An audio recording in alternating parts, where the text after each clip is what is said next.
Hi, everyone, and welcome to Precisely Nowhere. I am happy to be back on the mic.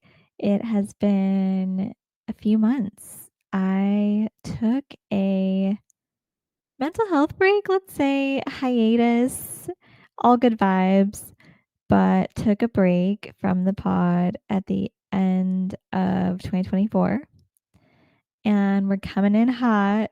Women's History Month is wrapping up, but I wanted to take some time because women have been changing the world since go, really. And there are so many amazing women out there. There's Sacagawea, who I believe the correct term is indigenous. She was an indigenous woman who helped make Lewis and Clark's expedition to map parts of the West in the early 19th century a success. AKA, if it wasn't for her, who knows? Who knows what would have become of those two? It's always better when you get around with a local, right? I digress. Elizabeth Cady Stanton and Susan B. Anthony, they fought for equality for women in the mid 19th century.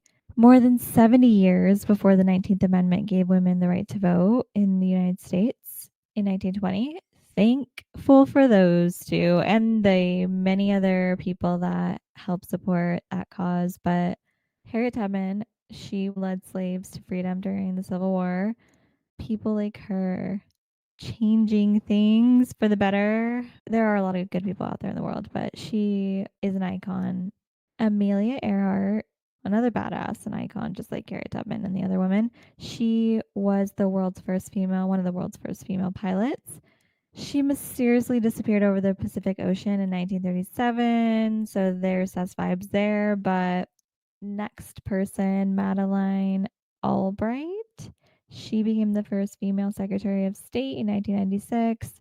Breaking glass ceilings, here we go. Misty Copeland. She was the first African American woman to be named a principal dancer, which is the highest level in the dancing world. That was in the 75-year history of the American Ballet Theater in 2015. That's when she made history. So we are so talented. Can't wait to see a woman run the United States one day. It is overdue significantly at this point, but it is bound to happen and it will be exciting to see one day. For now, vicariously living through Mexico because they got their shit together and voted a woman to be president. And she is doing her thing, making people's lives easier in a way, I would say, because she's thinking of the greater good, not saying that the previous person didn't, but when you have a woman run a country, there's a significant difference to only men ruling the country. There's lots of women in politics. I mean, we have Hillary Clinton, we have Kamala Harris, we have Michelle Obama, we have AOC. The list goes on. Shout out to my women out there and all people who identify as a woman. Inclusion and equality and diversity, it will not go away. It's not going away. We're not going back, not turning this into a political rant. Just very passionate about the world and would love to see us take care of it, a little bit better of care and each other. So, on that note, buckle up. Now that I'm back on the mic, oh, it feels so good. I have been wanting to get here, but life's a journey and it's meant to be enjoyed. So, for anyone new to Precisely Nowhere, welcome. This pod is a passion project that I started in February 2023. Right before Valentine's Day, to be exact, February 13th, 2023. First two episodes launched actually, and the rest has been history. I initially started it with one of my best friends, Rose. If you've been listening for a while, you are very familiar with her. If you're not, Rose was once my work wife turned best friend, turned I was her bridesmaid, then eventually she was a co-host with me for this pod. It was a fun time. We recorded about, I think, around 20-ish episodes together. So a good amount. That was over the course of, I would say, 6 months. So I loved recording with her. Miss her every day, but also love that I still have her as a friend in my life, and she appears on the pod every now and then. That's going to continue happening because let's be real, she has the gift of gab. So do I. It's always a good chat with her. She's my Brooklyn Italian girl through and through, a New Yorker. Her wit and sass are on another level. She loves to grace us with her presence every now and then. I know she does. She can't get rid of me. We wrapped 2023, 49 episodes in. Wanted to call that number out for myself, really, because sometimes life feels like a blur. It goes by, you fast forward, and it's been 2 years, so many episodes. But this hiatus allowed me to take a step back, have a breather, have a break, come back, and celebrate the wins that I've had so far.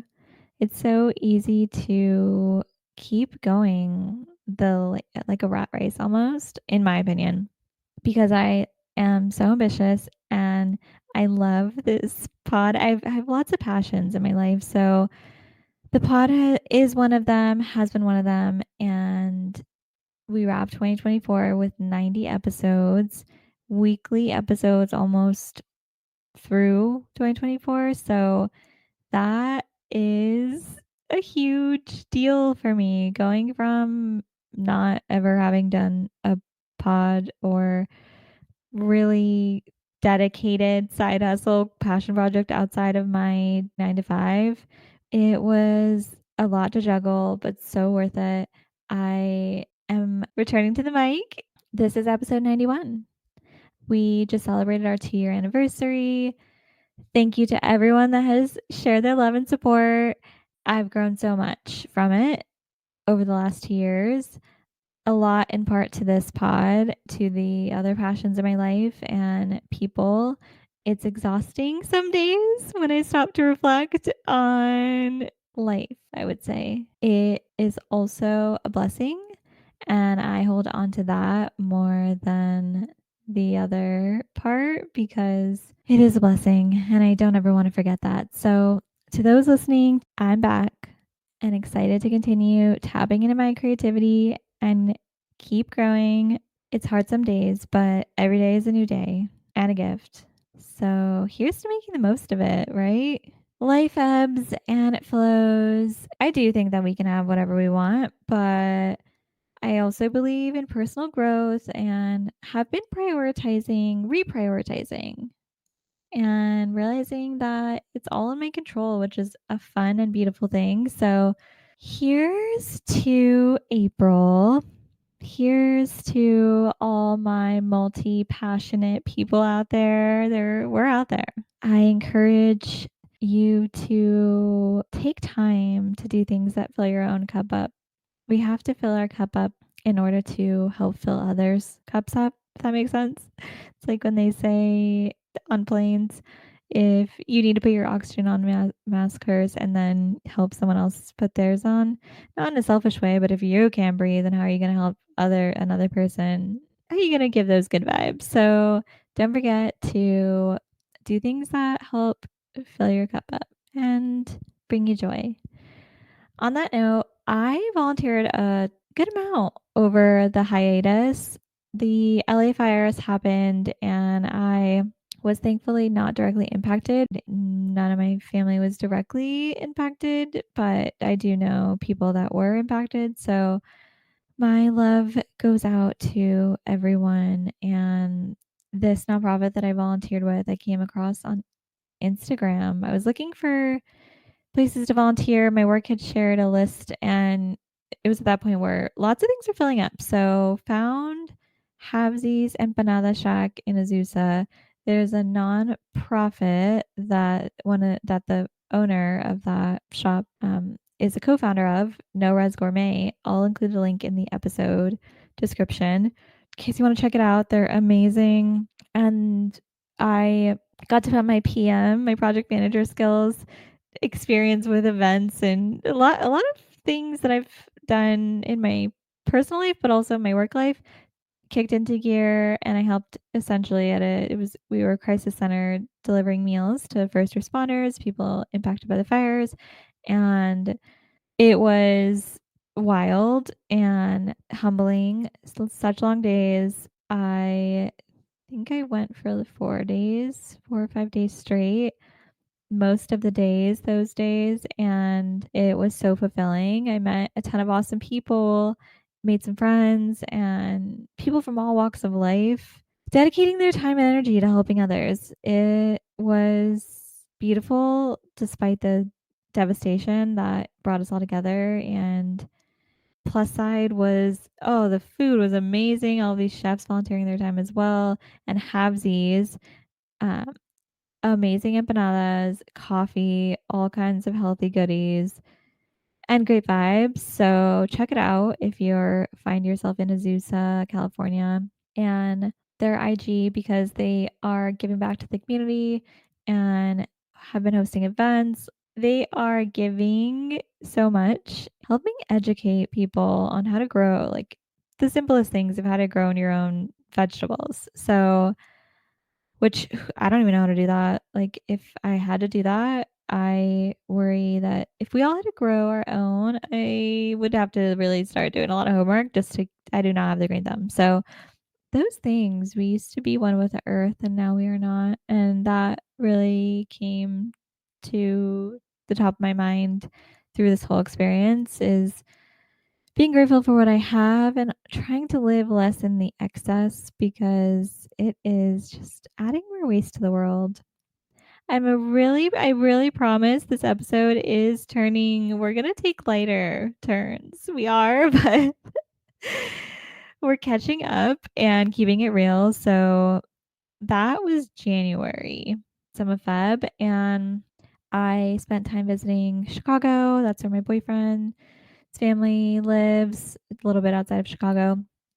Had family in town from Germany, lots of family birthdays, a wedding reception, wine tours. It's been so eventful and I love my family. I have a big family, a bigger family now that my boyfriend and I are building a life together because he has a huge family. So it is exhausting, not gonna lie. Sometimes like not hanging out with family. It's the wanting to be everywhere all at once that exhausts me, and I'm working on that because we can't be everywhere all at once, and we have to let ourselves have rest and not hold ourselves to this crazy high standard of that not by saying we, I'm saying me, really. I'm talking to me and I'm talking to you because it's an easy thing that I think a lot of us do.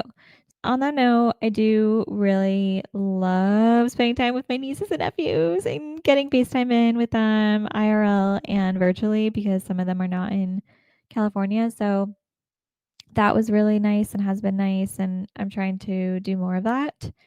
I started occupational therapy. Oof, tendonitis is a bitch. And ergonomics are so important. So if you're not practicing good ergonomics, I'm just gonna throw it out there that you should Google that. We're at therapy, regular therapy, that's continued. I'm 7 months in. One of my 2025 goals is to consistently keep my therapy up because in the fall got a little busy. I mean, we're all busy, let's be real. I was prioritizing other things and I told myself that in order to be my best self, I need to allow myself to focus on my mental health, and therapy has been a good addition to my life. So I want to make sure that I keep that as a priority because I'm here for things that bring good things in my life and help me grow into an ideal version of me and a more authentic version of me. So we're doing all the things, we're learning. Love to play those New York Times games so that I'm trying to make a better habit. Mini crossword, love that. Connections, spelling bee, I love them all. Duolingo, I've been Duolingoing. I am 40 days in. So by the time this episode comes out, I'll be a few more days in. I love that I'm practicing my Spanish. It's helping me feel more confident, freshening up because I am fluent, but I'm be rusty. So Duolingo's been fun. I have still been walking. It's here to stay. Gonna be one of those old ladies walking, maybe speed walking. It's my main form of exercise, but I am trying to get more into Pilates. So, more to come on that. We'll share updates for sure. TV Rex. We made it to TV Rex. Here we are. I have a little bit of everything for you today and lots of great Rex. So, Jamestown is the first one. It is on PBS. It's a period drama set in the 17th century, Virginia, USA to be exact. This drama series follows the lives of the first settlers in the English colony of Jamestown. There are three main women that the show is centered around, in my opinion, and they're named Alice, Verity, and Jocelyn. So they arrive to Virginia, to Jamestown, ready to marry three men in the colony that have paid for their transfer from England to America, which at that point they were calling the New World, you know? So can you imagine coming to a different country, where there's only men for the most part, because at this point there was only men because they had come over first, and so there's not a lot of women, and you are engaged to this man who you've never met, maybe you've corresponded with. I'm not quite sure, but in general, wild, but so good. Highly recommend. Summer House is another show that's reality TV and on Peacock. The latest season recently premiered and it's great. I love the theme of women not centering men in their lives, decentering men, essentially, is Giggly Squad. Shout out to you. And Girls Gotta Eat. They're living that vibe too. So lots of women out there are, but decentering men from our lives. Summer Houses is lit. There's a lot going on. It's interesting to watch Paige and Craig and their dynamic, knowing now that they're broken up because, that's been announced in real life. So because this was filmed last summer, seeing that dynamic is interesting. And I can only imagine what it's like to live it. So my heart goes out to Paige. She is a queen and girl, you're thriving. So live it up. The Citadel, Diana. That's set in the future. It's a spinoff of the Citadel show that has Priyanka Chopra in it. That one's really good too. Stanley Tucci's in it. That's really good. There's also a version, the Citadel Honey Bunnies. They're all kind of related. I would watch them in order. I watched the Citadel that came out first, then the Diana one, then Honey Bunny. I'm 90% sure. So they're all really good, action packed. Honey Bunny is a prequel of the childhood of Priyanka Chopra's, like her childhood, and she ends up being a spy. Let's spoiler, but you will see this early on in season one, so it's not really a spoiler. Really good. That one's set in India for the most part, so it's beautiful. And those are a few recs. I really recommend the Citadel. It's interesting.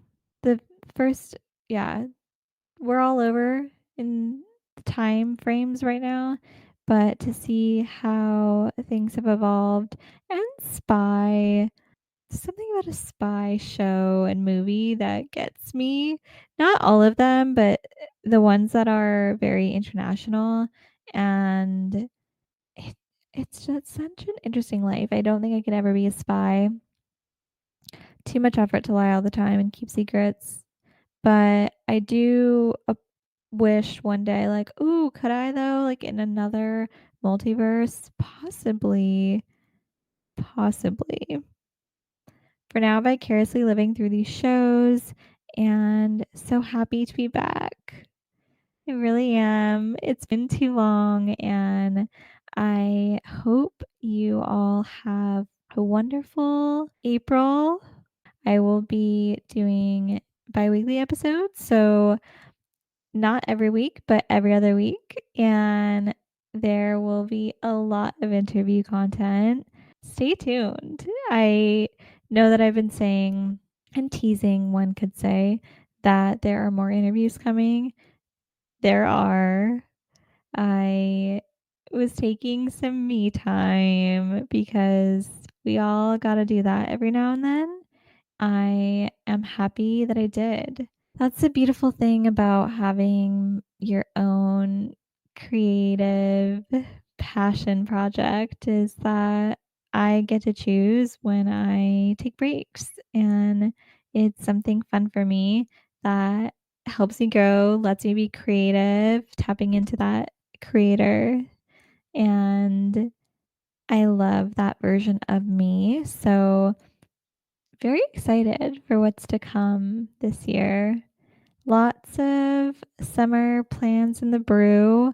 It's only April, but I feel like June's going to be here, and I am wanting things to look forward to. I am tired of waiting to the last minute to plan things because what ends up happening is that I don't do anything because inflation is real. So here's to summer and making some plans, leaving lots of time for rest and relaxation, seeing family and friends, and trying to live each day like it is a gift, not just speak about it. That's a fun challenge. Until next episode, thank you all for listening.